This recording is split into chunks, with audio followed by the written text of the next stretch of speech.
मेरे YouTube channel पर आप सभी का हार्दिक स्वागत है, अभिनंदन है। जय श्री कृष्ण, राधे राधे। आज हम पढ़ेंगे नरजनन तंत्र। क्या पढ़ेंगे? नरजनन तंत्र। क्या पढ़ेंगे आज हम? नरजनन तंत्र। नरजनन तंत्र पढ़ेंगे आज हम। तो हेडे पर आते हैं नरजनन तंत्र। आज का टॉपिक है हमारा नरजनन तंत्र।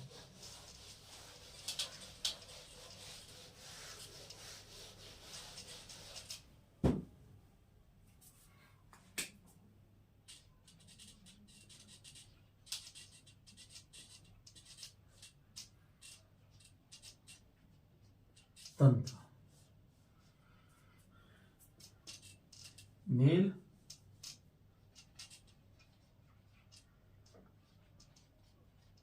Reproductive system.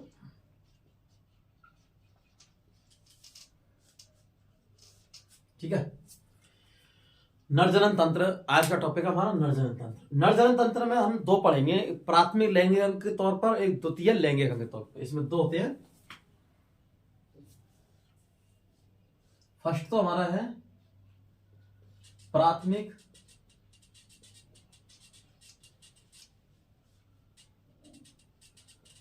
लैंगिक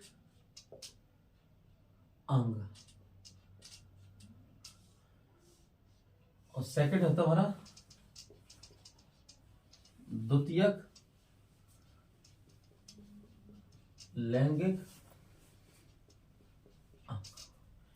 एक तो होता है हमारा प्राथमिक लैंगिक अंग और दूसरा होता है हमारा द्वितीयक लैंगिक अंग। कौन सा? द्वितीयक लैंगिक अंग। एक तो होता है प्राथमिक लैंगिक अंग और एक होता है द्वितीयक लैंगिक अंग। प्राथमिक लैंगिक अंग पढ़ेंगे हम वृषण। क्या पढ़ेंगे? वृषण। प्राथमिक लैंगिक के तौर पर होता है हमारा एक वृषण, टेस्टिस। सेकंड द्वितीयक लैंगिक लक्षण है। कैसा है? द्वितीयक लैंगिक लक्षण है। इसमें होते हैं हमारे, एक तो होता है वृषण कोश फर्स्ट नंबर का। सेकंड नंबर का होता है शुक्रवाहिनी।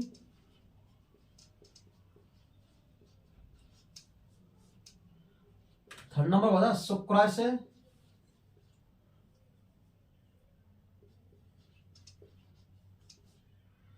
फोर्थ नंबर का होता है हमारा वृषण कोश, शुक्रवाहिनी, शुक्राशय और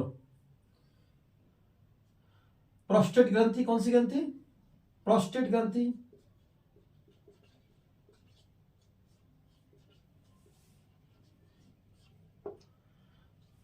प्रोस्टेट ग्रंथि। कौन सी ग्रंथि? प्रोस्टेट ग्रंथि।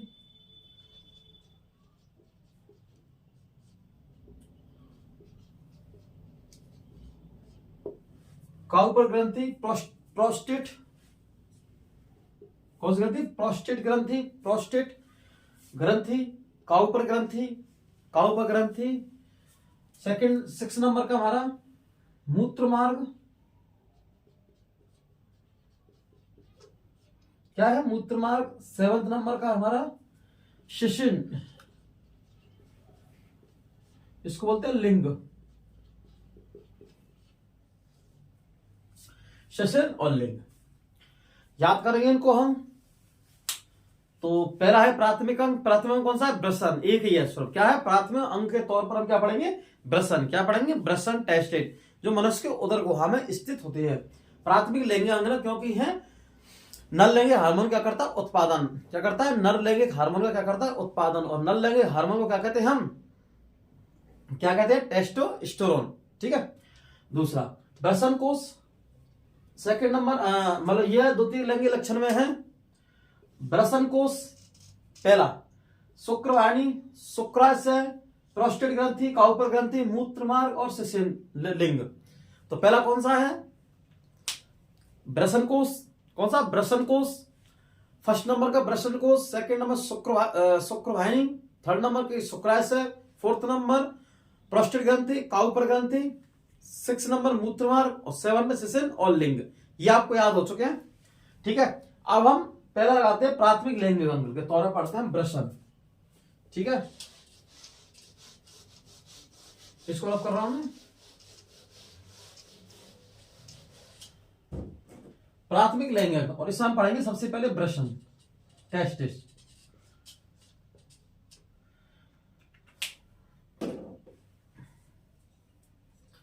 इसमें लिखते हैं मानव में,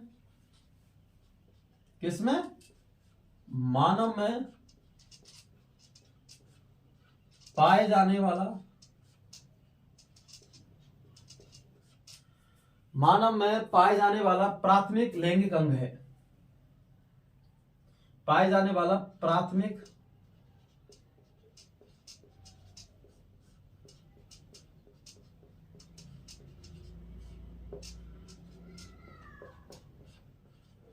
अंग है, मानव में पाए जाने वाला प्राथमिक लैंगिक अंग है। कैसा है? प्राथमिक लैंगिक अंग है। कौन सा है? मानव में पाए जाने वाला प्राथमिक लैंगिक अंग है। कैसा है? प्राथमिक लैंगिक अंग है। कैसा है? प्राथमिक लैंगिक अंग है।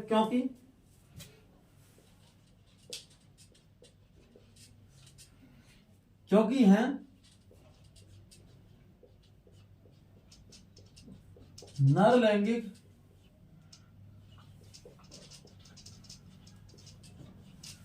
क्योंकि है नर लैंगिक हार्मोन का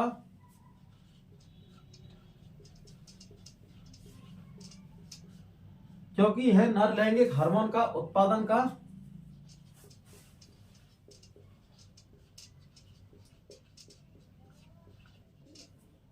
क्योंकि यह नर लैंगिक हार्मोन का उत्पादन का कार्य करता है। क्या करता है? नर लैंगिक हार्मोन के उत्पादन का, नर लैंगिक हार्मोन के उत्पादन का कार्य करता है। कौन? वृषण। इसको हम कहते हैं, इसको कहते हैं नर में पाए जाने वाला प्राथमिक लैंगिक अंग, क्योंकि यह नर लैंगिक हार्मोन के उत्पादन का क्या करता है? कार्य करता है। ठीक है। दूसरा, सेकंड पॉइंट, इनकी संख्या, इनकी वृषणों की इनकी संख्या 2 होती है या फिर एक जोड़ी, ऐसे लिख देते हैं, नहीं, एक जोड़ी। इनकी संख्या कितनी होती है? 2 होती है। क्या होती है? 2। इनकी संख्या 2 होती है, मतलब एक जोड़ी होती है। एक जोड़ी क्या होता है? वृषण होते हैं। क्या होते हैं? एक जोड़ी वृषण, एक दायां और एक बायां। ठीक है। वृषण मनुष्य के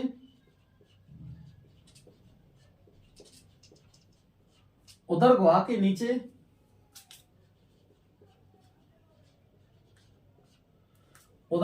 नीचे बाहर की ओर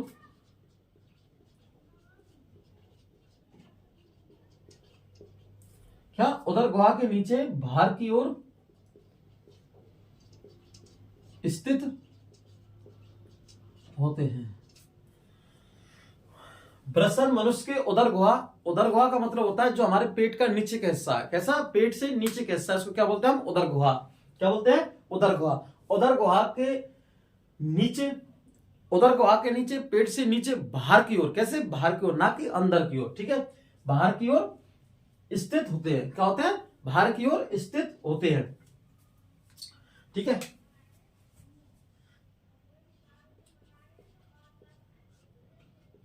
इनका आकार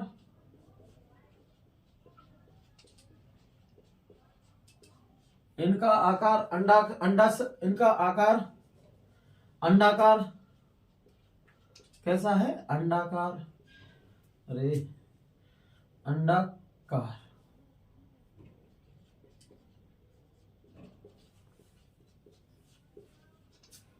इनका आकार अंडाकार होता है। कैसा होता है? इनका आकार अंडाकार होता है। इनका आकार अंडाकार होता है। कैसा होता है? अंडाकार होता है। ठीक है। और गोलाकार।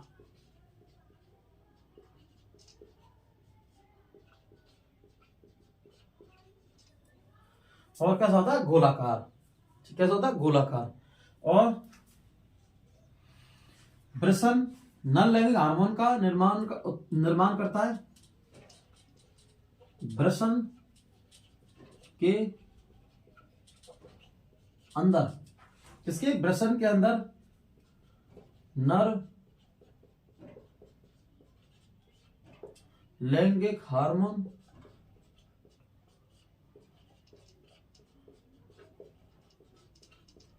का निर्माण होता है। वृषण के अंदर नर लैंगिक हार्मोन का क्या होता है, निर्माण होता है,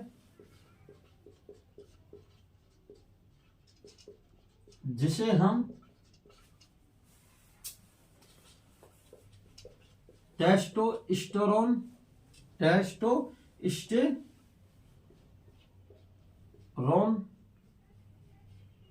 जिसे हम टेस्टोस्टेरोन के नाम से जानते हैं, जिसे हम टेस्टोस्टेरोन के नाम से जानते हैं। क्या जानते हैं, टेस्टोस्टेरोन के नाम से जानते हैं। तो हम फिर से देखते हैं इसमें वृषण के अंदर, किसके अंदर, वृषण के अंदर। तो वृषण क्या है हमारा, वृषण एक प्राथमिक लैंगिक अंग है। क्वेश्चन आता है कि वृषण एक है प्राथमिक लैंगिक अंग, द्वितीय लैंगिक अंग, तृतीय लैंगिक अंग और चतुर्थ लैंगिक अंग। तो आपका सीधा सा आंसर आएगा वृषण एक कैसा है, प्राथमिक लैंगिक अंग है। कैसा है, प्राथमिक लैंगिक अंग है। कैसा है, प्राथमिक लैंगिक अंग है, भूलना नहीं है, प्राथमिक लैंगिक अंग है, भूलना नहीं है, फिर से प्राथमिक लैंगिक अंग है। क्योंकि आप क्लास लेते हो, क्लास में अगर आपको याद हो जाता है 100%, इसका मतलब आपको पूरी तरह समझ में आ रहा है। क्या रहा है, पूरी तरह समझ में आ रहा है, पूर्ण तरीका से समझ में आ रहा है। ठीक है, अगर कोई किसी को समझने में या फिर किसी को किस टॉपिक में दिक्कत हो, वो वीडियो में कमेंट में कर सकते हैं। ठीक है, तो प्राथमिक लैंगिक वृषण मानव में पाए जाने वाला प्राथमिक लैंगिक अंग है। कैसा है, मानव में पाए जाने वाला प्राथमिक लैंगिक अंग है, क्योंकि यह नर लैंगिक हार्मोन के उत्पादन का कार्य करता है। क्योंकि क्या करता है, क्योंकि यह नर लैंगिक हार्मोन के उत्पादन का कार्य करता है, इसलिए इसको हम क्या बोलते हैं, प्राथमिक लैंगिक। किसको, वृषण को, क्योंकि यह नर लैंगिक हार्मोन के उत्पादन का क्या करता है, कार्य। ठीक है, इनकी संख्या 2 होती है। क्या होती है, इनकी वृषण की संख्या कितनी होती है, 2 होती है। वृषण की संख्या कितनी होती है, 2। वृषण मनुष्य के उदर गुहा के नीचे बाहर की ओर स्थित होते हैं। क्या होते हैं, वृषण मनुष्य के उदर गुहा के नीचे बाहर की ओर स्थित होते हैं। कैसे होते हैं, बाहर की ओर स्थित होते हैं। इनका आकार अंडाकार और गोलाकार। इनका आकार अंडाकार, कैसा, अंडा आकार का। ठीक है, और गोलाकार, ये अंडाकार भी होते हैं और गोलाकार भी होते हैं। वृषण के अंदर नर लैंगिक हार्मोन का निर्माण होता है। क्या होता है, वृषण के अंदर नर लैंगिक हार्मोन का निर्माण होता है। क्या होता है, नर लैंगिक हार्मोन का निर्माण होता है, किसके अंदर, वृषण के अंदर। और इस हार्मोन को, जिसे हम टेस्टोस्टेरोन के नाम से जानते हैं। क्या जानते हैं, नर लैंगिक हार्मोन को किसके नाम जानते हैं, टेस्टोस्टेरोन के नाम से जानते हैं। ठीक है, अब हम पढ़ेंगे द्वितीय लैंगिक अंग। क्या पढ़ेंगे, द्वितीय लैंगिक अंग। द्वितीय लैंगिक अंग में सबसे पहले पढ़ेंगे हम वृषण कोष। क्या पढ़ेंगे, वृषण कोष। क्या पढ़ेंगे, वृषण कोष, द्वितीय लैंगिक लक्षण, वो अंग, सॉरी, क्या है, द्वितीय लैंगिक अंग। ठीक है, रब करते हैं इसको।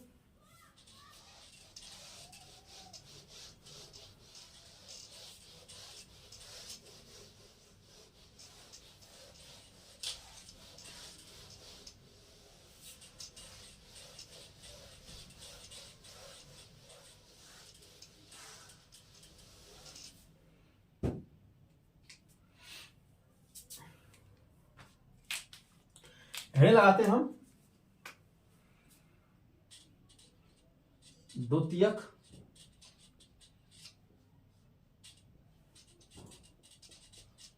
लैंगिक अंग। इसमें हम फर्स्ट पढ़ेंगे वृषण कोष।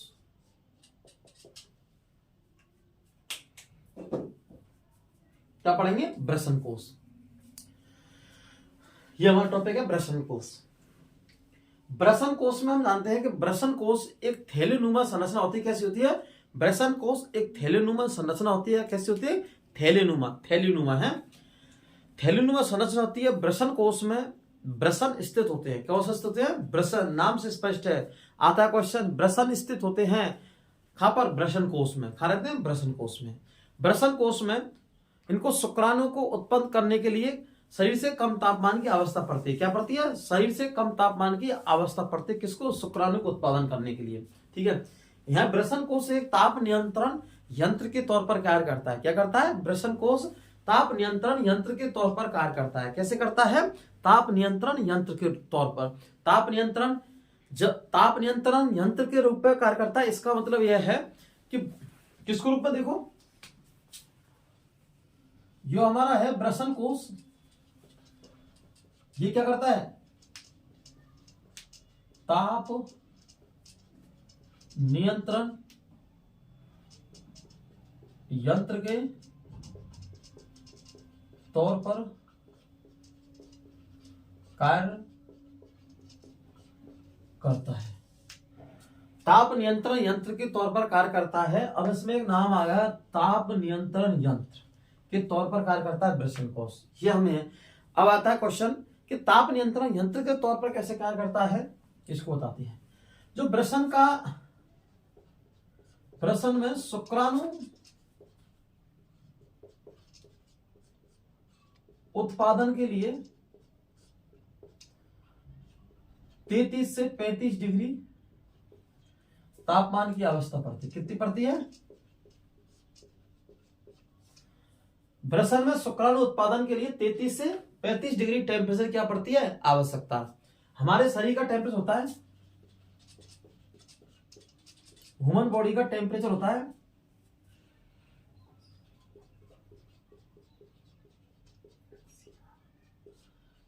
37 डिग्री टेम्परेचर, 37 डिग्री है तापमान। ये इससे कितना कम है? इससे कम है 2 कम। कैसा है? 2 कम। कौन? शुक्राणु के उत्पादन का। तो शुक्राणु ब्रसन कोश में क्या होता है, ब्रसन उत्पादन होता है और ब्रसन खा रहते हैं ब्रसन कोश में। तो उत्पादन के लिए कितना? 2 डिग्री कम तापमान की अवस्था पड़ती है शरीर से। ताप नियंत्रण का है यंत्र के रूप में कैसे कार्य करता है? जब जैसे ही गर्मी आती है, क्या आती है? गर्मी आती है, तो ब्रसन कोश फैल जाते हैं। क्या होते हैं? फैल जाते हैं नीचे की ओर। जैसे सर्दी आती है तो ब्रसन कोश सुकड़ जाते हैं। कैसे होते हैं? सुकड़ जाते हैं और उदर गुहा की ओर संलग्न या उदर गुहा से जुड़ जाते हैं। तो एक यंत्र के रूप में तो कार्य किया। कैसे किया? एक यंत्र के रूप में। कैसे किया यंत्र के रूप में? कि जब ताप नियंत्रण यंत्र का मतलब होता है तापमान का, ताप को कंट्रोल करना। क्या करना? ताप को कंट्रोल करने वाला ऐसा उपकरण। कैसा उपकरण? अब ये क्या है? ब्रसन कोश। ब्रसन कोश में क्या बनते हैं, क्या रहते हैं? ब्रसन। और ब्रसन में क्या बनते हैं? शुक्राणु। और शुक्राणु का टेम्परेचर कितना होता है? 33 से 35 डिग्री। जो शरीर के टेम्परेचर कितना है? 2 डिग्री कम, 2 या 3 डिग्री एवरेज, 2 या 3 डिग्री एवरेज मानते हैं। ठीक है। यंत्र के रूप में कैसे कार्य कर रहे हैं? जब गर्मी पड़ती है, क्या गर्मी, तो बाहर का टेम्परेचर क्या होता है? अधिक। तो ब्रसन को फैल जाते हैं। क्या फैल जाते हैं? फैल जाते हैं। और जैसे ही क्या है, जैसे ही अगर सर्दी पड़ती है, क्या पड़ती? सर्दी, तो टेम्परेचर बाहर का वातावरण टेम्परेचर होता है कम। क्या रहता है? बाहर का टेम्परेचर होता है कम। और जब बाहर का टेम्परेचर कम रहता है तो ब्रसन को सुखड़ जाते हैं। ठीक है। तो इस प्रकार ताप नियंत्रण यंत्र के तौर पर कार्य करते हैं। लिखते हैं इसमें ब्रसन कोश में। ये तो समझ गए नहीं? ब्रसन कोश को शरीर के तापमान से कम तापमान की अवस्था पड़ती है। कितना? 2 से 3 डिग्री। कितने? 2 से 3 डिग्री। और शुक्राणु उत्पादन के लिए। किसके लिए? शुक्राणु उत्पादन के लिए।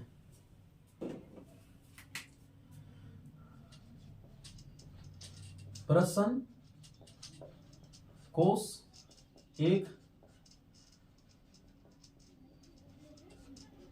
थैलीनुमा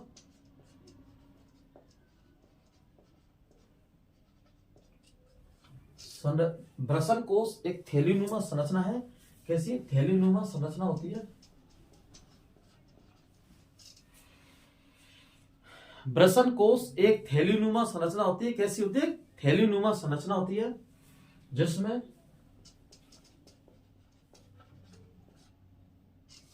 एक जोड़ी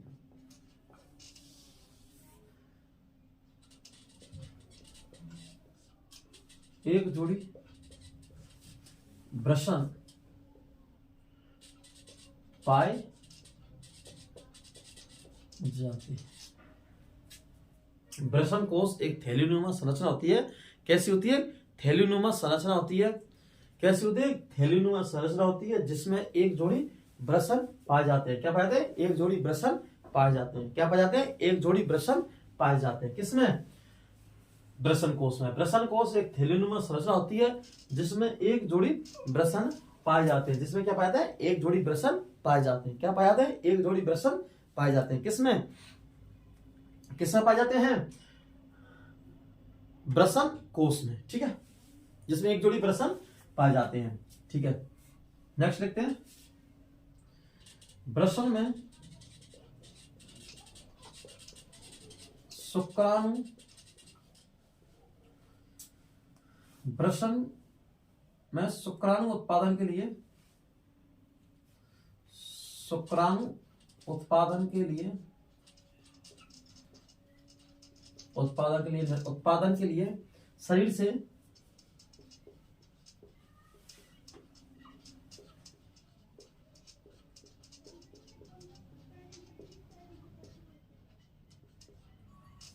कम तापमान की,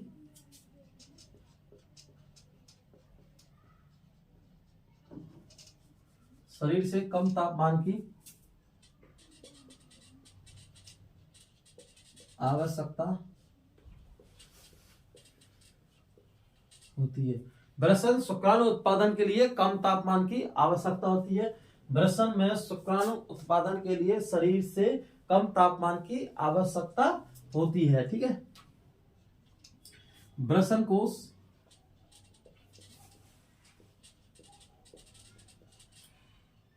कोश क्या है? वृषण कोश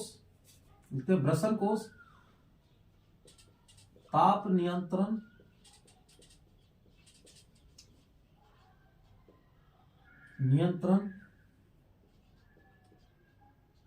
यंत्र के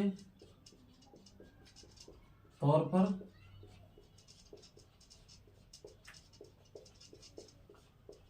कार्य करता है। वृषण कोश ताप नियंत्रण यंत्र के तौर पर कार्य करता है। वृषण कोश ताप नियंत्रण यंत्र के तौर पर कार्य करता है। क्या करता है? वृषण को ताप नियंत्रण यंत्र के तौर पर कार्य करता है। क्या करता है? वृषण कोश ताप नियंत्रण यंत्र के तौर पर कार्य करता है। कैसे? ताप नियंत्रण यंत्र के तौर पर कार्य करता है, ठीक है। वो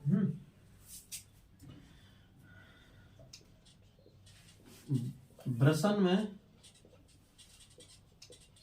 शुक्राणु उत्पादन के लिए किसके लिए? शुक्राणु उत्पादन के लिए। किसमें? वृषण में। तो वृषण में शुक्राणु उत्पादन के लिए 33 से 35 डिग्री तापमान की आवश्यकता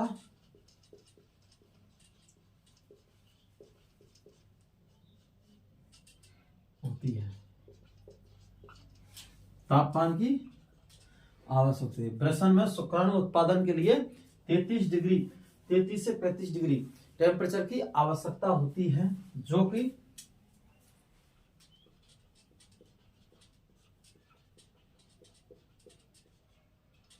हमारे शरीर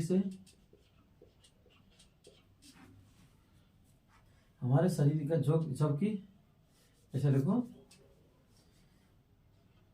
जबकि हमारे शरीर का, हमारे मतलब ह्यूमन का, मनुष्य का है, ह्यूमन बॉडी का है, जबकि हमारे शरीर का तापमान 37 डिग्री है। कितना है? 37 डिग्री है, जो कि जिससे 2 से 30 डिग्री कम है, जिससे 2 से 3 डिग्री कम है। किसके लिए? शुक्राणु उत्पादन के लिए।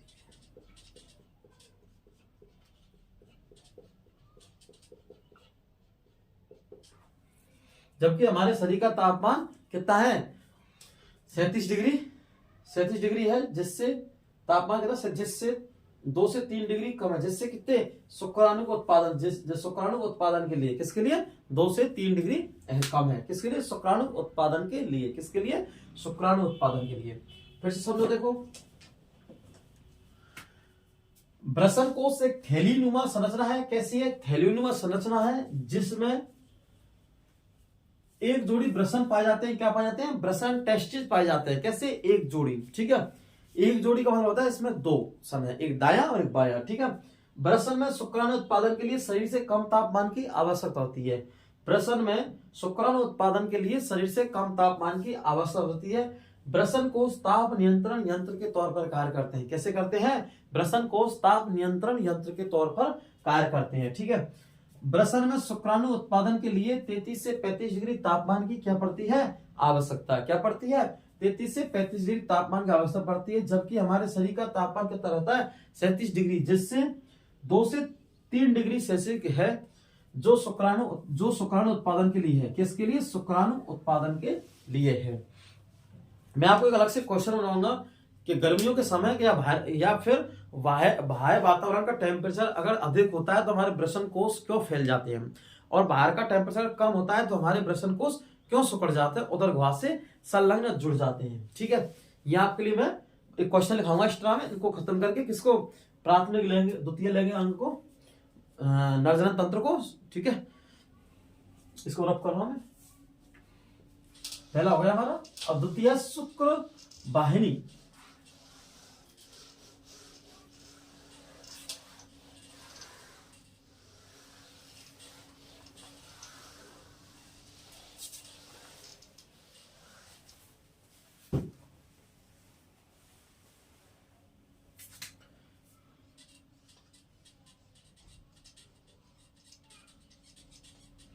शुक्र वाहिनी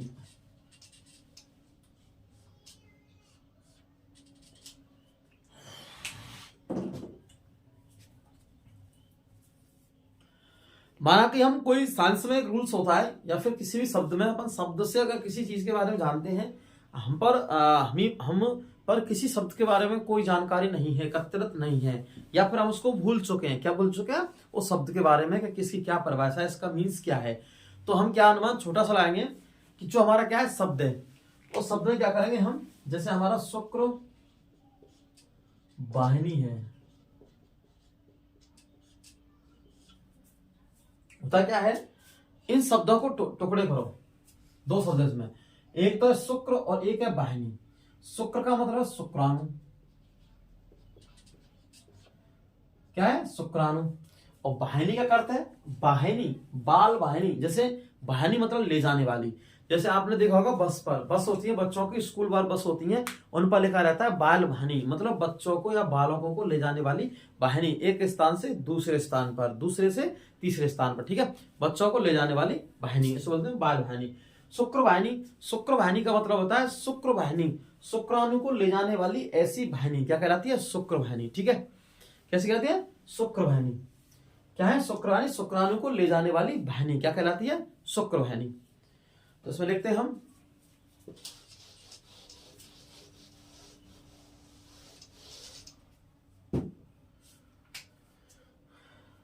शुक्रवाहिनी, लिखते हैं शुक्रवाहिनी की संख्या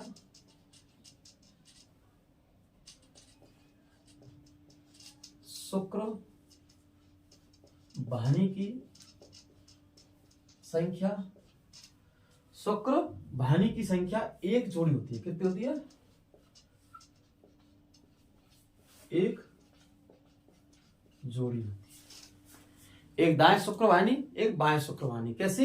एक दाएं शुक्र वाहिनी और एक बाएं शुक्र वाहिनी। कितनी होती है इनकी संख्या? दो होती है, एक दाएं शुक्र वाहिनी और एक बाएं शुक्र वाहिनी, ठीक है। शुक्र वाहिनी की संख्या कितनी होती है? एक जोड़ी शुक्र वाहिनी की संख्या होती है, ठीक है। ये क्या हमारा है। उसके बाद में लिखते आगे शुक्र वाहिनी, शुक्राणुओं को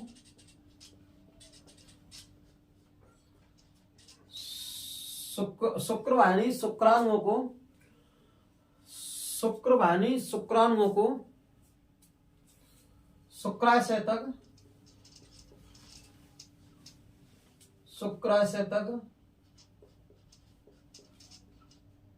पहुंचने वाली शुक्रवाहिनी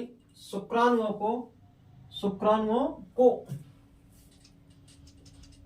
शुक्राशय तक पहुंचाने वाली एक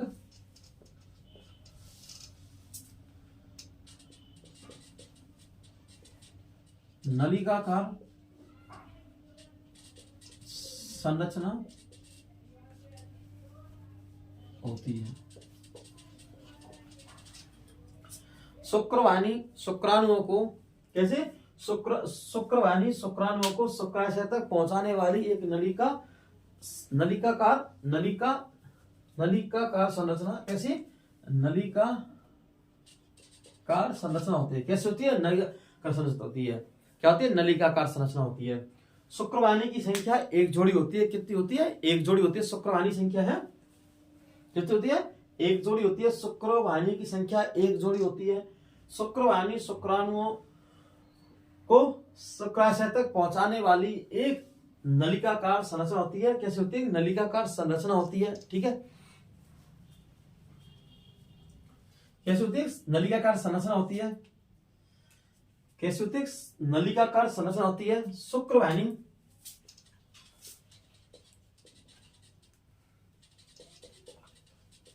शुक्रवाणी मूत्र नलिका से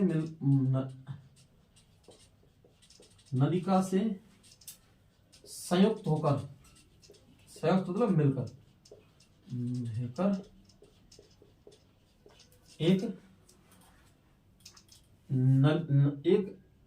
नलिका का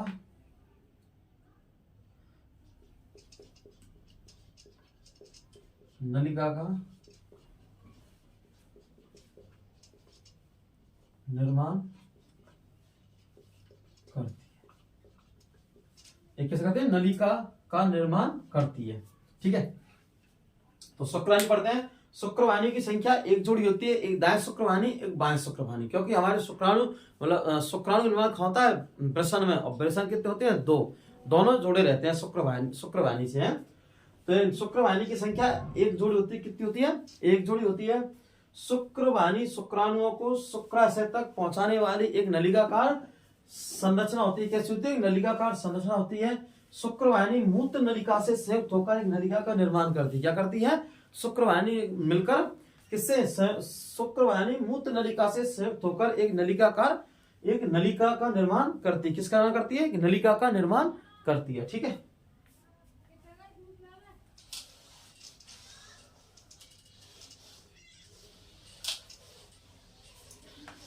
सेकंड थर्ड हो गया हमारा। अब हम फोर्थ नंबर पे लिखते हैं शुक्राशय।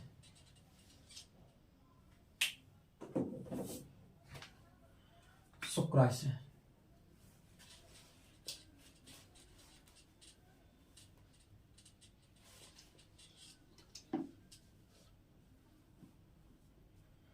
कहते हैं थर्ड फोर्थ लिखते हैं शुक्राशय। शुक्राशय क्या है? जो हमारा मूत्राशय है। ठीक है, यहां से मूत्र नलिका आ रही है और ये शुक्रवाहिनी आ रही है। तो ये संरचना जो हमें दिखाई देती है थैलेनुमा संरचना है। यह क्या होता है? शुक्राणु को संग्रह करने वाली थैली जैसी संरचना होती है। क्या होती है? थैली जैसी संरचना होती है, जिसे हम क्या कहते हैं? शुक्राशय। ठीक है, क्या कहते हैं? शुक्राशय। लिखते हैं इसमें हम शुक्राशय क्या है? शुक्राशय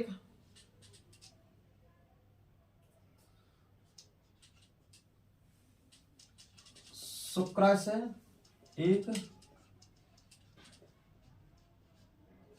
थैलीनुमा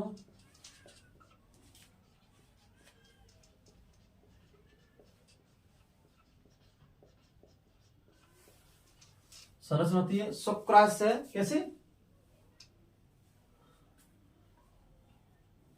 शुक्राशय थैलीनुमा संरचना होती है। कैसी होती है? थैलीनुमा संरचना होती है। जो थैलीनुमा संरचना होती है शुक्राशय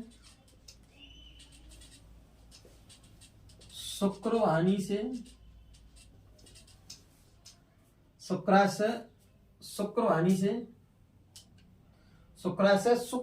से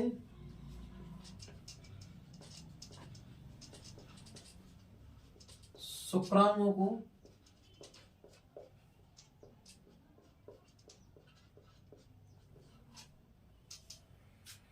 शुक्राशय एक थैलीनुमा संरचना होती है। क्या होती है? थैलो संरचना होती है। शुक्राशय शुक्रवाहिनी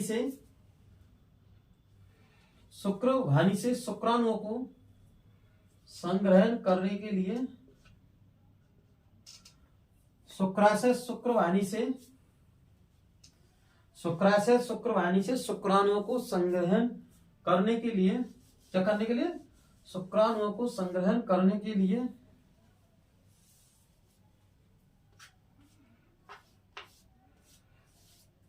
शुक्राणुओं को संग्रहण करने के लिए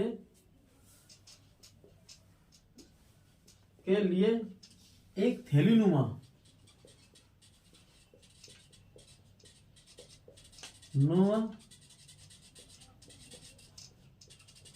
संरचना होती है। क्या होती है? एक थैलीनुमा संरचना होती है। क्या होती है? एक थैलीनुमा संरचना होती है जिसे हम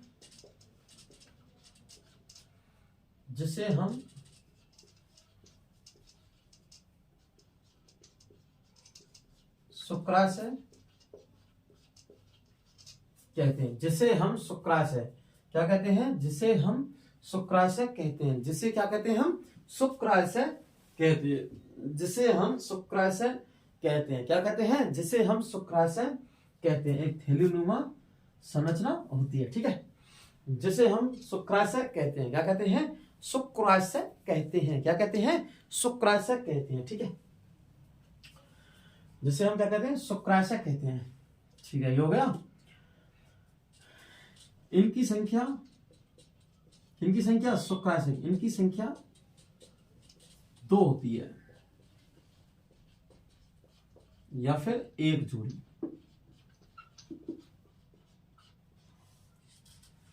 इनकी संख्या 2 होती है। कैसे होती है? 2 होती है, मतलब एक जोड़ी। कैसे? एक जोड़ी। ठीक है, कैसे? एक जोड़ी। ठीक है, हो गया। इनकी संख्या 2 होती है, मतलब एक जोड़ी। शुक्राशय में एक तरल पदार्थ का निर्माण होता है। शुक्राशय में एक तरल पदार्थ का किसका?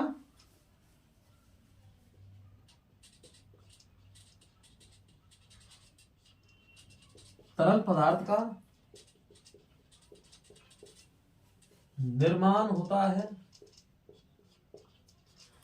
शुक्राशय में एक तरल पदार्थ का निर्माण होता है जो वीर के निर्माण में सहायक होता है। जो वीर के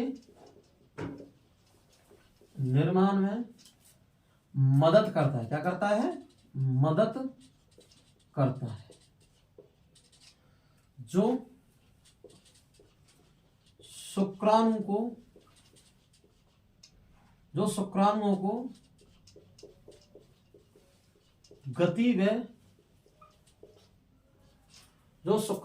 गति व ऊर्जा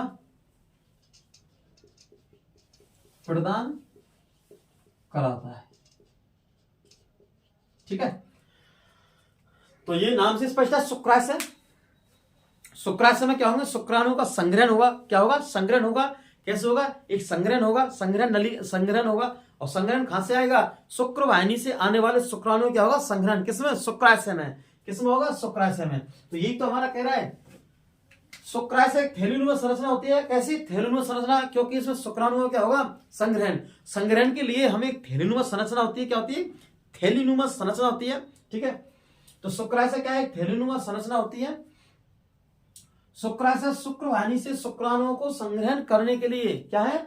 शुक्राशय शुक्रवाहिनी से शुक्राणुओं को संग्रहण मतलब इकट्ठित, कलेक्ट। क्या करता है? कलेक्ट करने के लिए थैलीनुमा संरचना होती है जिसे हम शुक्राशय कहते हैं। क्या कहते हैं? जिसे हम क्या कहते हैं? शुक्राशय कहते हैं। क्या कहते हैं? जिसे हम शुक्राशय कहते हैं। क्या कहते हैं? शुक्राशय कहते हैं। इनकी संख्या 2 होती है। कितनी होती है?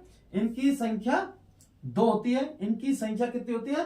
2, मतलब एक जोड़ी होती है। ठीक है, शुक्राणु एक तरल पदार्थ का निर्माण होता है। शुक्राणु में एक तरल पदार्थ, लिक्विड फॉर्म में तरल पदार्थ का क्या होता है? निर्माण होता है। क्या होता है? तरल पदार्थ जो वीर के निर्माण में मदद करता है। शुक्राणु जो क्या करता है? वीर के निर्माण में मदद करता है। किसके निर्माण में? वीर्य के निर्माण में मदद करता है। जो शुक्राणुओं को गति व ऊर्जा प्रदान कराता है। क्या कराता है? जो शुक्राणुओं को ऊर्जा व गति प्रदान कराता है। ठीक है, ये हो गई हमारी है शुक्राशय। जो शुक्राणु क्या करता है? ऊर्जा एक तरल पदार्थ का निर्माण करता है, जिसे क्या कहते हैं? वीर्य कहते हैं। क्या कहते हैं? सीमन। ठीक है, यह शुक्राशय में एक तरल पदार्थ का निर्माण करता है, जिससे जो वीर्य के निर्माण में मदद करता है। क्या करता है? वीर्य के निर्माण में मदद करता है। जो शुक्राणुओं को गति व ऊर्जा प्रदान कराता है। क्या करता है? शुक्राणु को गति व ऊर्जा प्रदान कराता है। क्या कराता है? शुक्राणु को गति व ऊर्जा प्रदान कराता है। ठीक है, ये हमारा हो गया। अब हम पढ़ते हैं 5th नंबर, प्रोस्टेट ग्रंथि।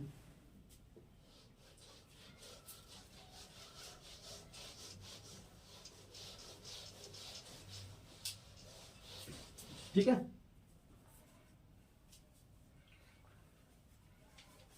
हमारा है 5th नंबर,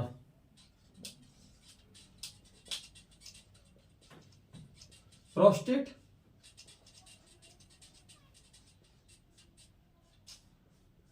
ग्रंथि।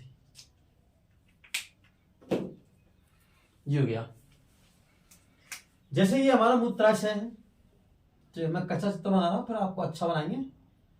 ठीक है,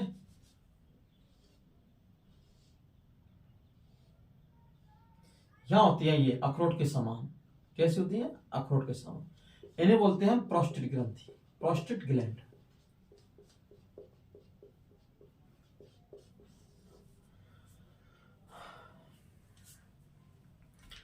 कैसी प्रोस्टेट ग्रंथि हमारी, प्रोस्टेट ग्लैंड है, ये कैसी होती है? मटर के अखरोट के दाने के, अखरोट के आकार की एक बाह्य स्त्रावी ग्रंथि होती है, जो निर्माण व उत्सर्जन दोनों का कार्य करती है। क्या करती है? जो निर्माण जो उत्सर्जन दोनों कार्य करती है। क्या करती है? जो निर्माण और उत्सर्जन दोनों कार्य करती है। ठीक है, यह एक वीर का भाग बनाती है। ठीक है, क्या बनाती है? वीर का भाग बनाती है, जो क्या करता है? उसको ऊर्जा व गति प्रदान कराता है। क्या करता है? ऊर्जा व गति प्रदान कराता है। ठीक है, तो लिख से इसमें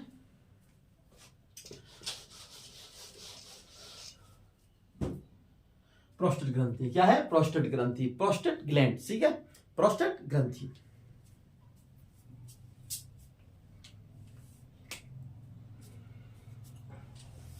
प्रोस्टेट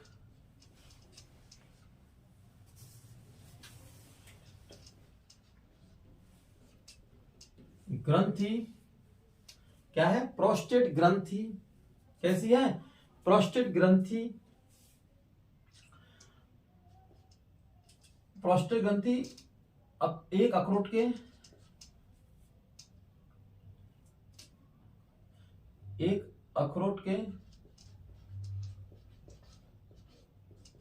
अखरोट के आकार जैसी बाह्यस्रावी कह लो है, बाह्यस्रावी ग्रंथि है।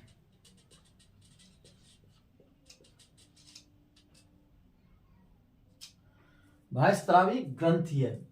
प्रोस्टेट ग्रंथि एक अखरोट के आकार जैसी बाह्यस्रावी ग्रंथि है,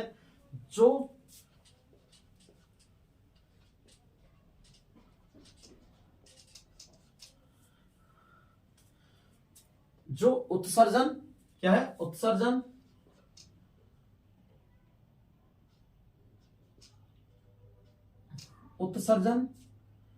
व निर्माण दोनों का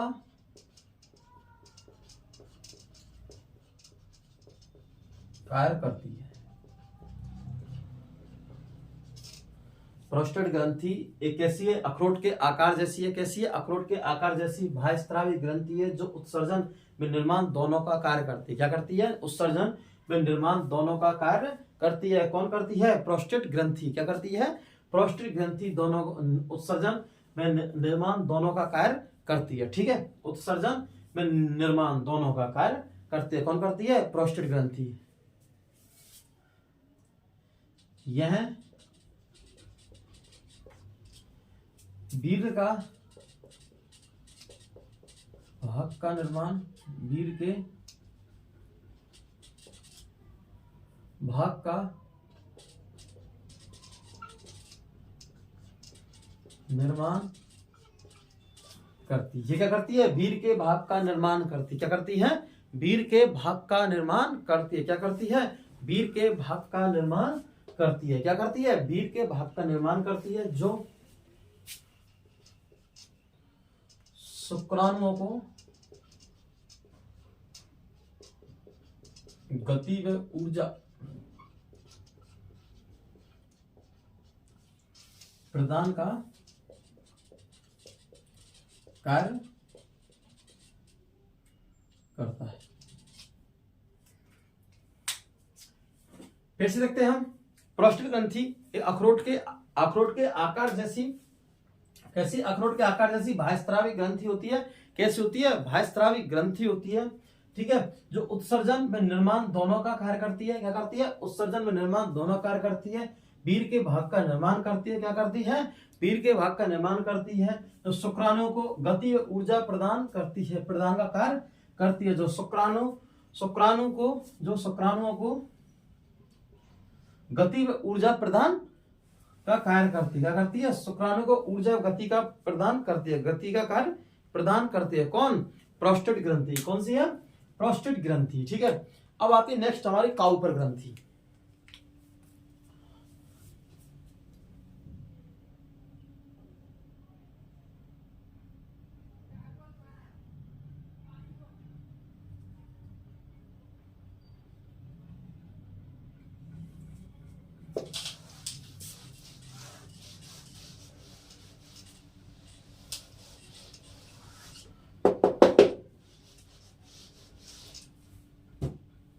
ठीक है, अब हम पढ़ते हैं काउपर ग्रंथि। कौन से नंबर की हमारी? ये 5th नंबर की।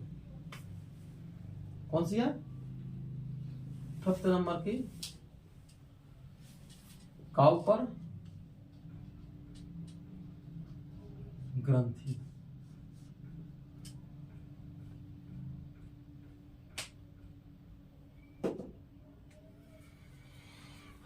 कौन सी ग्रंथि है?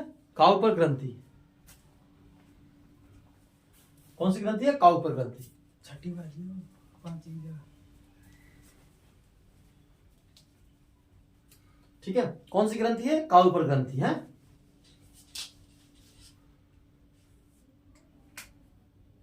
और ये हमारी 6 नंबर है। ठीक है, कौन सी ग्रंथि है? काउपर ग्रंथि। कौन सी ग्रंथि है? काउपर है। ठीक है, अब हम काउपर ग्रंथि के बारे में जानते हैं कि काउपर ग्रंथि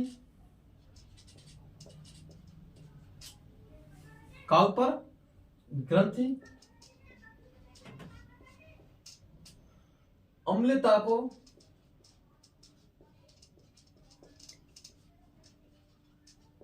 क्षारीयता में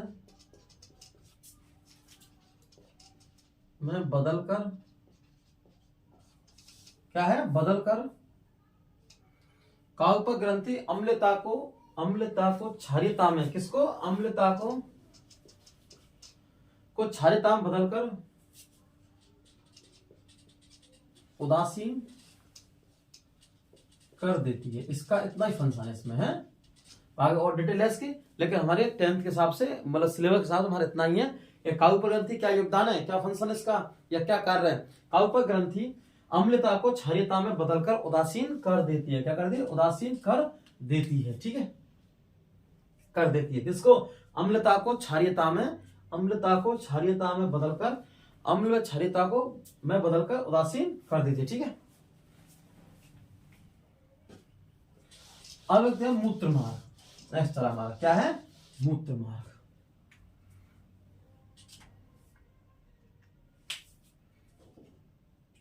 है 7 नंबर।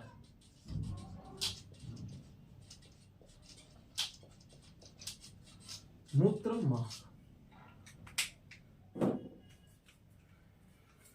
मूत्र मार्ग देखो,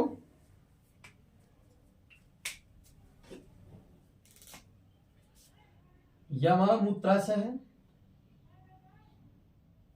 क्या है? मूत्राशय।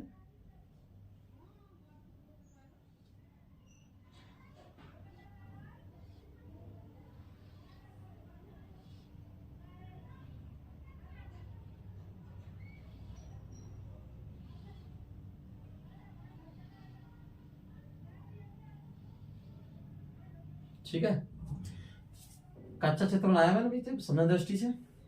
ये हमारा क्या सिस्टम, और ये क्या है, मूत्र मार्ग, बीच वाला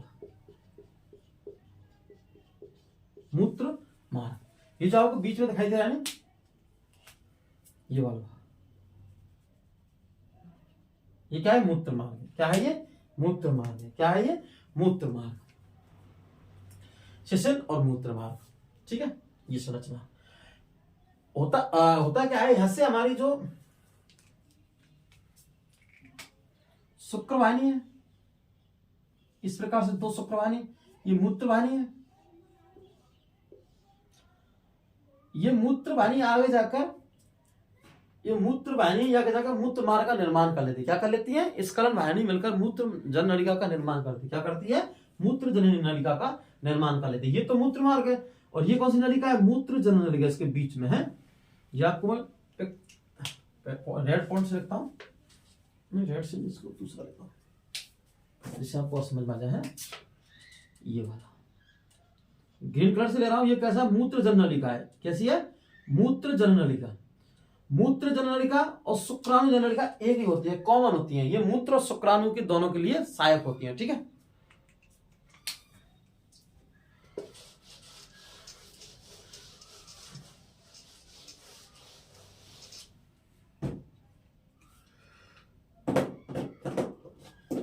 ठीक है। मूत्र मार्ग, मूत्र मार्ग कैसा है, पेशी नलिका नुमा संरचना है।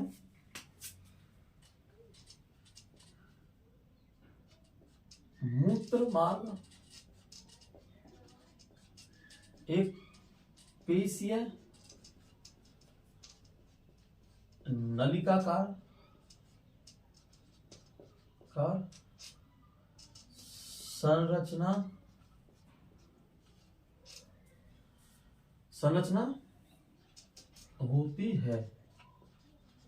मूत्र मार्ग एक पेशीय नलिकाकार संरचना होती है। कैसी होती है, मूत्र मार्ग एक पेशीय नलिकाकार संरचना होती है। कैसी होती है, मूत्र मार्ग एक पेशीय नलिकाकार संरचना होती है। कैसी होती है, मूत्र मार्ग पेशीय नलिकाकार संरचना होती है। ठीक है, हो गया। नेक्स्ट, मूत्र मार्ग आगे चलकर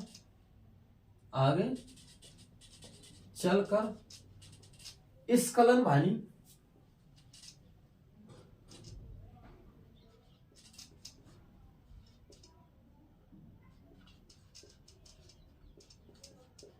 वाहिनी से संयुक्त होकर, कैसे, संयुक्त मतलब जुड़कर,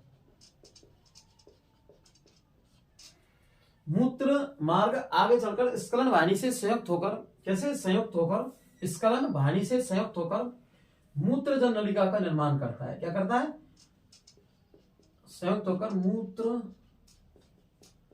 जनन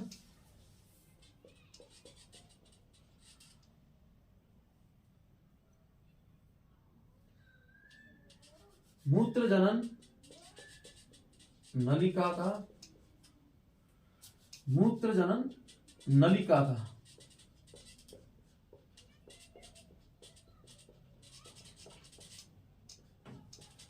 निर्माण करता है। मूत्र मार्ग कैसा है, पेशीय नलिकाकार संरचना होती है। मूत्र मार्ग आगे चलकर स्खलन वाहिनी से संयुक्त होकर एक नलिका का निर्माण करता है, जो मूत्र व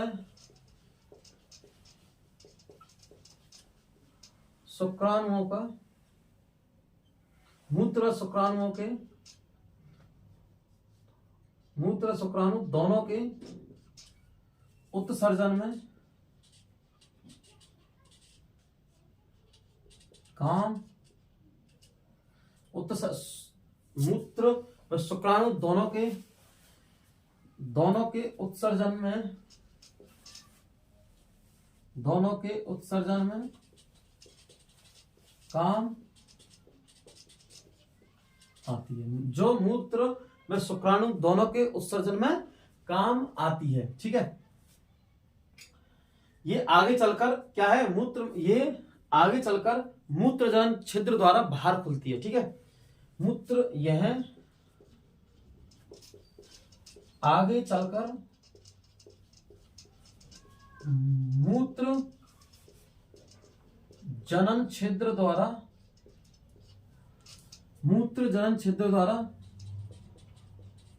बाहर निकलती है। मूत्र जनन छिद्र द्वारा बाहर निकलती है। कैसे निकलती है? मूत्र जनन छिद्र द्वारा बाहर निकलती है। कैसे निकलती है? मूत्र जनन छिद्र द्वारा क्या निकलती है? बाहर निकलती है। ठीक है, फिर से रिपीट करते हैं इसको हम। मूत्र मार्ग एक पेशीय नलिकाकार संरचना होती है। कैसी होती है? पेशीय नलिकाकार संरचना होती है।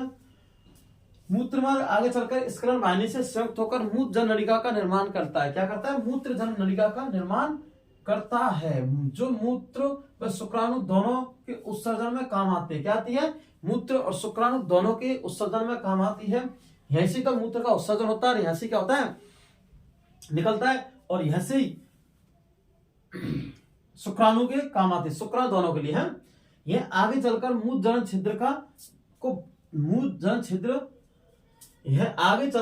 जनन छिद्र से बाहर निकलती है। ठीक है, से लगा लो, से बाहर निकलती है। ठीक है, से बाहर निकलती है कौन? मूत्र जमा। ठीक है, अब हम लास्ट पढ़ते हैं शिशन या लिंग। ठीक है,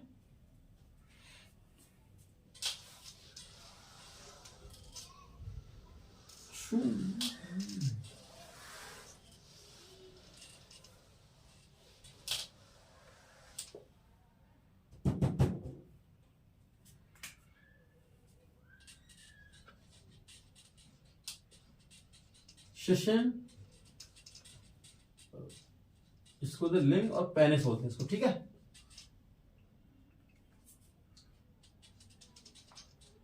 पेनिस। अभी चला गया।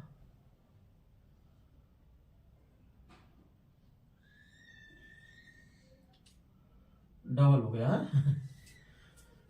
3D क्या होगा? 3D हो गया। ठीक है, शिशन व लिंग, ये क्या होता है? लिखते इसमें, शिशन एक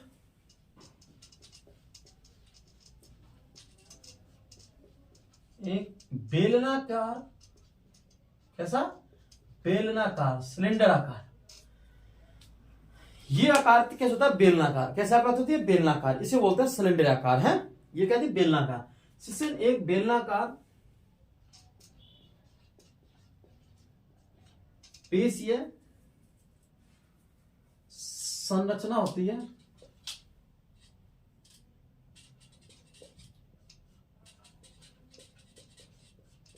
जो क्या है? दोनों पैरों के बीच, जो दोनों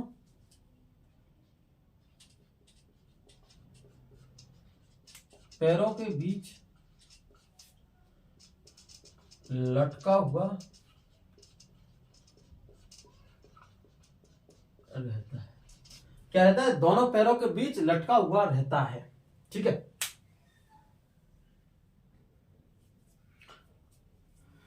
शिशन कैसा है? शिशन एक बेलनाकार पेशीय संरचना होती है। कैसी होती है? पेशीय संरचना होती है, पेशीय अंग होता है। ठीक है, पेशीय अंग, इसको अंग लिख सकते हैं। संरचना होती है, अंग है, जो दोनों पैरों के बीच लटका हुआ रहता है। ठीक है, कैसा रहता है? लटका हुआ रहता है। कैसा रहता है? लटका हुआ रहता है, दोनों पैरों के बीच है। यह है उत्थानशील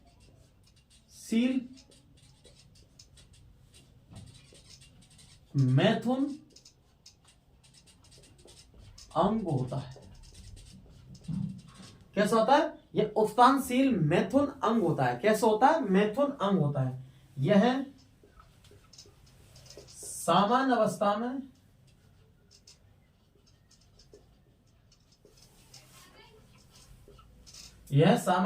में लचीला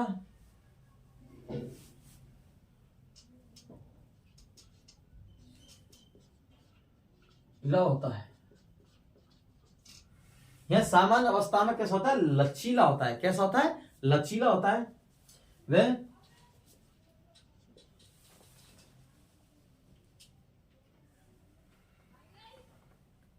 वह उत्तेजित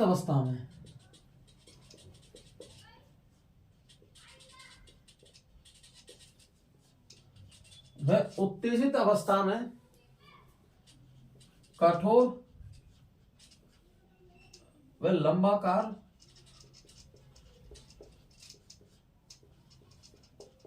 अंग हो जाता है।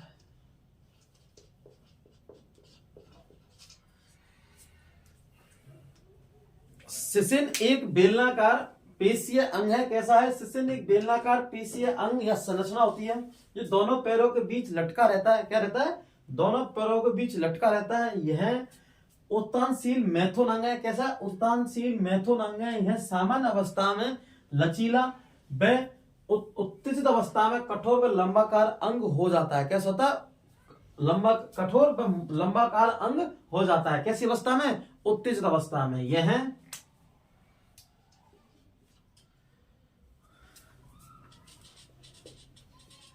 मूत्र विसर्जन के काम आता है।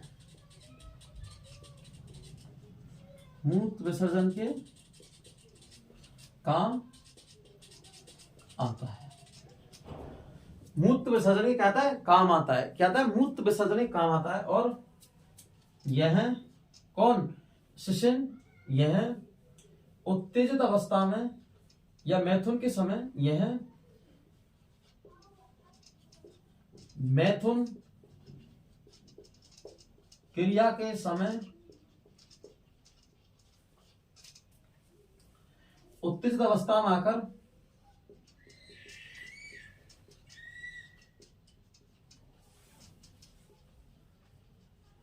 उत्तेजित अवस्था में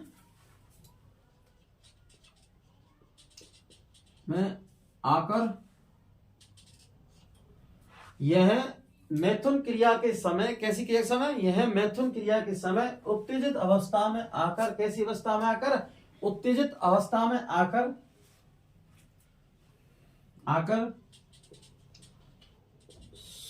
शुक्राणुओं को, किसको?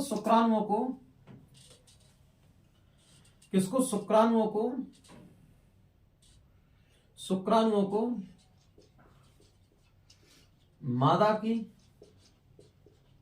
योनि में, किसमें? योनि में छोड़ देता है। ठीक है।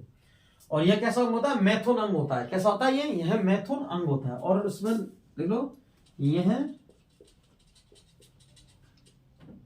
मैथुन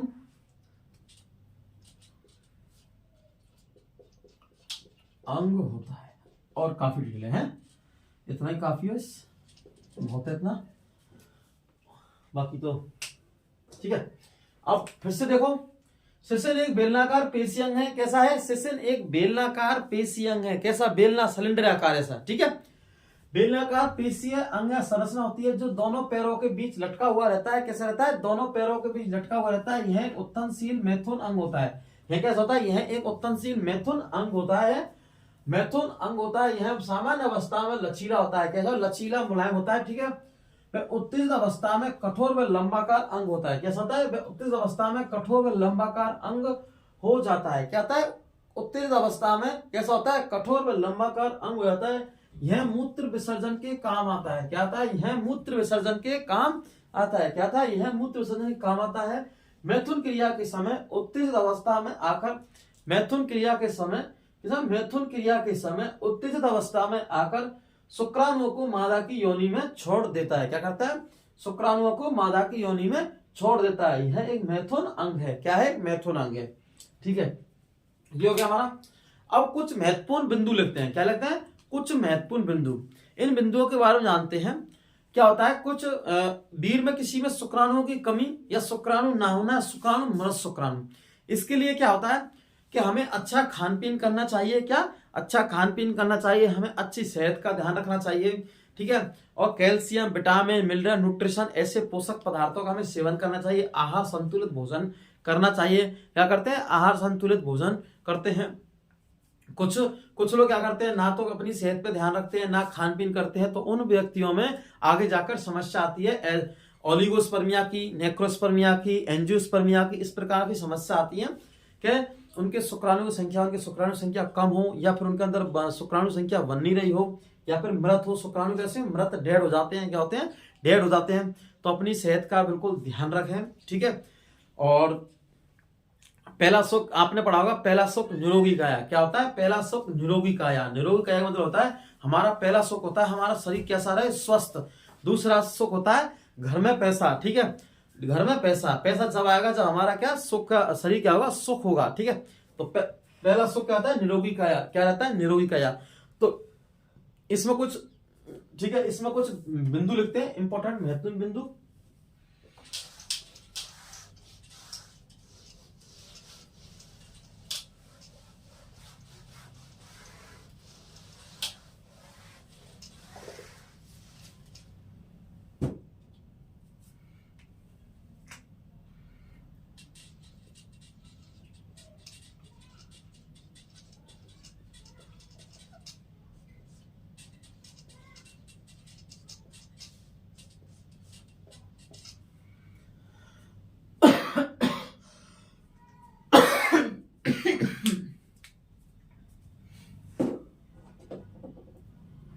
कुछ महत्वपूर्ण बिंदु इंपॉर्टेंट। पहला लिखते हैं इसमें,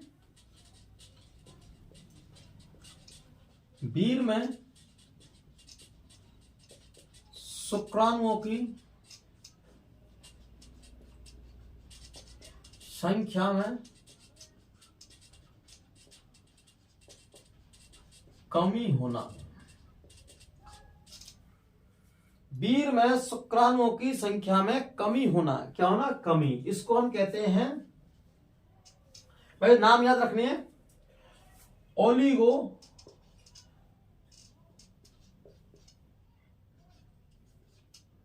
ओलिगोस्पर्मिया। ओलिगोस्पर्मिया, ठीक है। क्या लिखते हैं, वीर में शुक्राणु की संख्या में कमी होना, ओलिगोस्पर्मिया। क्या लिखते हैं, ओलिगोस्पर्मिया। क्या लिखते हैं, ओलिगोस्पर्मिया।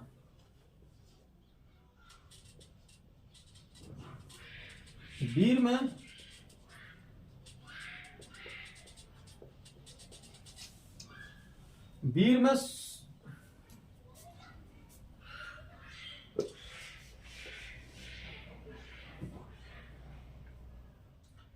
क्या ना, वीर में शुक्राणु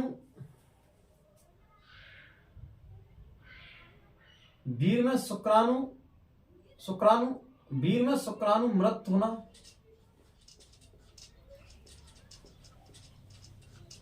इसे कहलाते हैं नेक्रोस्पर्मिया। नेक्रोस्पर्मिया क्या कहलाता है, वीर में शुक्राणु मृत होना। क्या ना, मृत होना, मृत शुक्राणु, या फिर क्या कहते हैं, मृत कोष्ठक मृत शुक्राणु। वीर में शुक्राणु मृत होना या मृत शुक्राणु क्या कहता है, नेक्रोस्पर्मिया। क्या कहता है, नेक्रोस्पर्मिया, ठीक है। वीर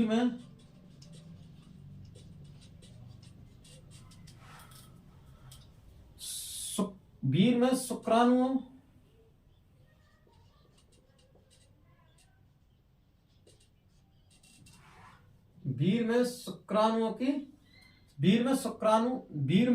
शुक्राणु नहीं होना, ये क्या रहता है हमारा एंजियोस्पर्मिया। एंजियोस्पर्मिया नहीं होना, ठीक है, क्या है, एंजियोस्पर्मिया, ठीक है।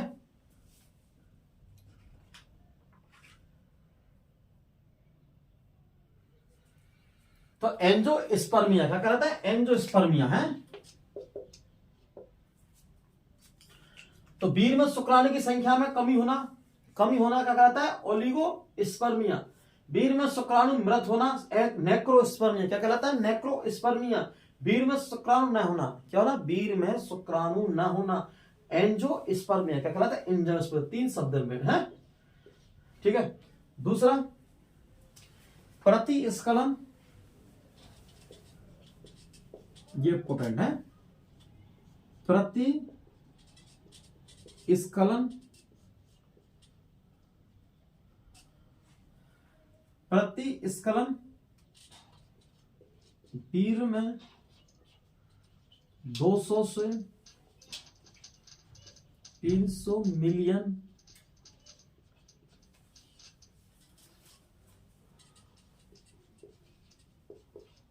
शुक्राणु होते हैं।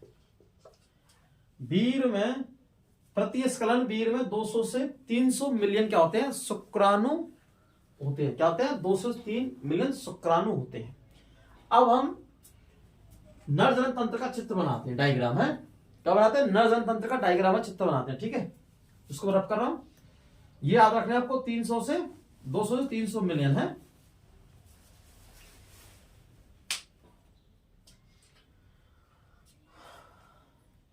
इनकी संख्या अगर कहती है कम तो ओलिगोस्पर्मिया, अगर ये मृत हो जाते हैं इनकी संख्या तो नेक्रोस्पर्मिया, और ये बिल्कुल है ही नहीं है, शुक्राणु है नहीं है तो एंजियोस्पर्मिया। ठीक है, 3 कंडीशन।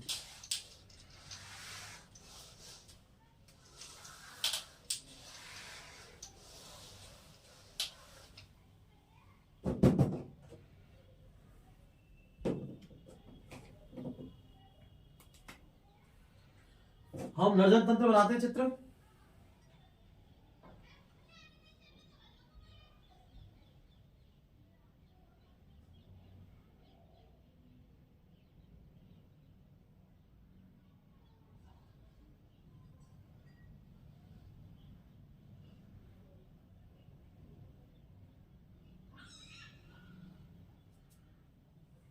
ठीक है, इस प्रकार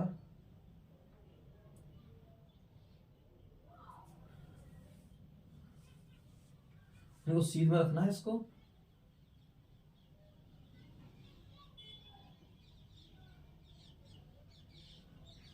और मूत्र मार्ग जितना छोटा हो, संकीर्ण हो, ठीक है, उतना लेना है।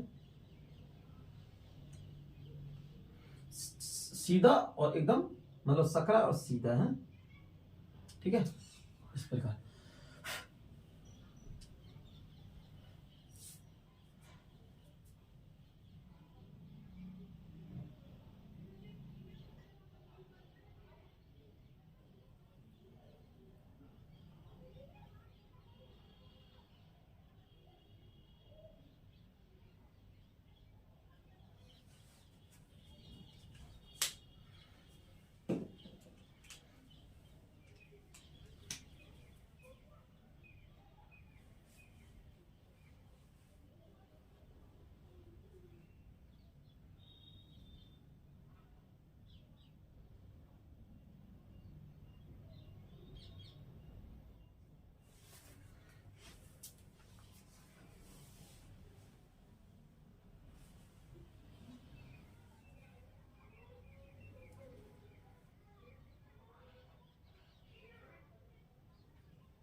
ठीक है, ये वाला है इस प्रकार।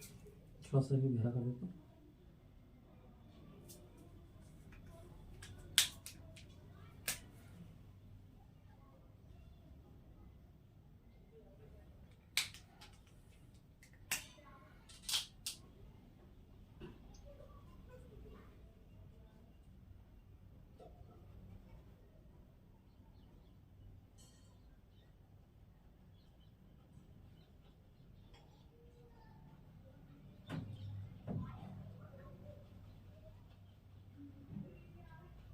ठीक है, इस प्रकार।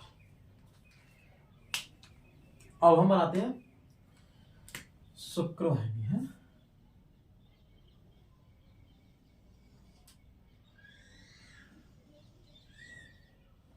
संकीर्ण है, छोटी, इस प्रकार है। ठीक है, इस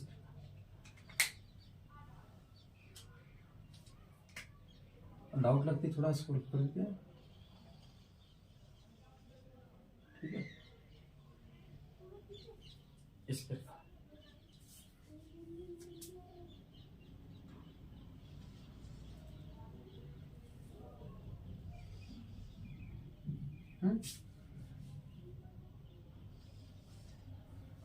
बड़ा रहेगा, दोनों को सेम रखना है। थोड़ा सा छोटा बड़ा चलता रहता है कि दायां बायां बड़ा छोटे बड़े रहते हैं।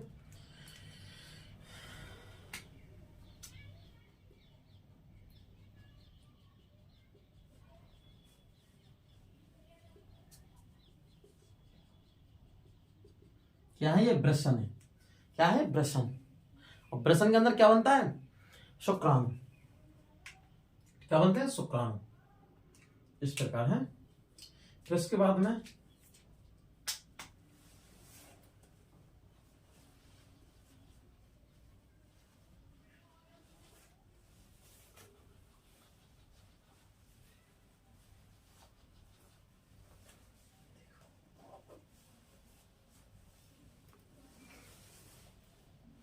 इस प्रकार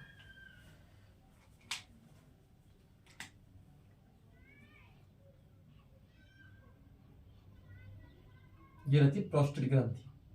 कौन सी ग्रंथि? Prostate gland. यहां मूत्र वाहिनी आती है। क्या आती है? मूत्र वाहिनी है। इस प्रकार अब इनके नाम लिखते हैं हम। यो तो होगा हमारा मूत्र वाहिनी, ठीक है। ब्लैक, ये ब्लैक है नोट, ये ब्लैक में रखा है। क्या है? मूत्र वाहिनी। ये क्या है? शुक्रवाहिनी, शुक्राणुओं को ले जाने वाली वाहिनी। और आपको ये गोल संरचना दिखाई दे रही है ये वाली, ये कहलाती है मूत्राशय। क्या कहलाती है? मूत्राशय है।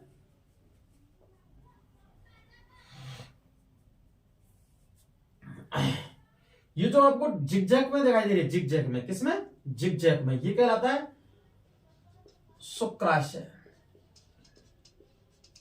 जिसमें क्या होता है? शुक्राणु संग्रहित रहते हैं। ये आपको ग्रीन संरचना दिखाई दे रही है, ये दे रही है हमारे ग्रीन कलर की संरचना दिखाई दे रही है, इसे कहते हैं प्रोस्टेट ग्लैंड, प्रोस्टेट ग्रंथि।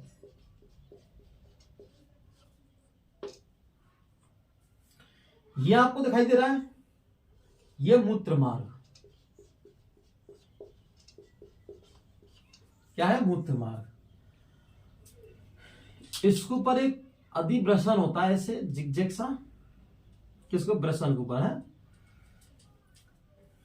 ये कहलाता है ब्रसन। और इसके ऊपर जिगजैग संरचना, ये कहलाएगी अधिब्रसन, अधिब्रसन। और ये आपको दिखाई दे नीचे से, ये जो है सिसिन लिंग बोलते हैं इसको। क्या बोलते हैं? पेनिस है, सिसिन, पेनिस, ठीक है। ये नरजनन तंत्र चित्र है। किसका है? नरजनन तंत्र का चित्र है ये डायग्राम। किसका है? नरजनन तंत्र का डायग्राम है। किसका है? नरजनन तंत्र का चित्र। नर जनन तंत्र का चित्र, ठीक है। अब देखो, अब समझो इसमें आप थोड़ा सा।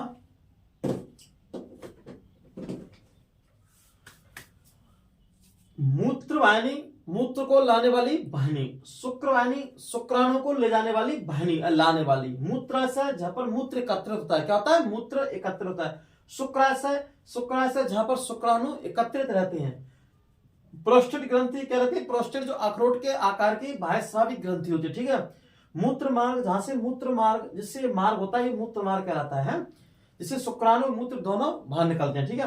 ब्रसन, ब्रसन ये हमें अंडाकार गोलाकार संरचना दिखाई दे, दोनों ब्रसन होते हैं, एक दायां एक बायां, ठीक है। अधिब्रसन, इनके ऊपर जिगजैग नुमा संरचना होती है, इन्हें कहते हैं अधिब्रसन। होता क्या है? ब्रसन के अंदर टेस्टोस्टेरोन हार्मोन द्वारा शुक्राणु का निर्माण होता है। किसका होता है? शुक्राणुओं का। जैसे माना कि दोनों एक साथ कार्य करते हैं, ये शुक्राणु है, ठीक है। पूज जैसे ऐसे इससे भी होते हैं,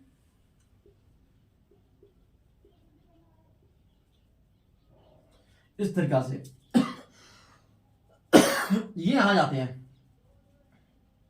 इधर से भी आ रहा है और इधर से भी आ रहा है।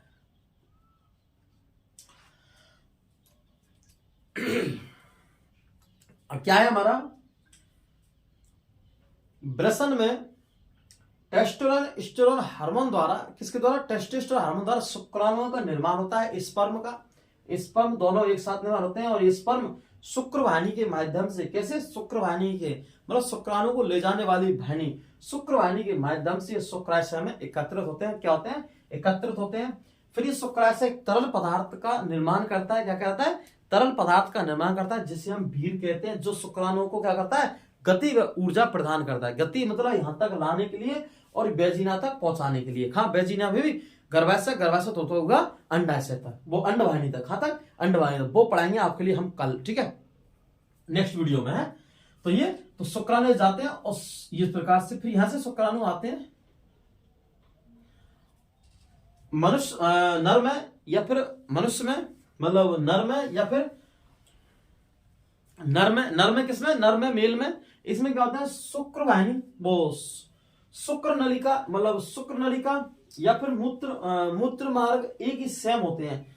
इसी में तो एक बार में शुक्राणु आ सकते हैं या फिर मूत्र आ सकता है, दोनों एक साथ नहीं आ सकते हैं। या तो शुक्राणु आएंगे या फिर क्या आएगा, मूत्र एक साथ बाहर आएगा। ठीक है, हम कल मिलते हैं नेक्स्ट वीडियो में।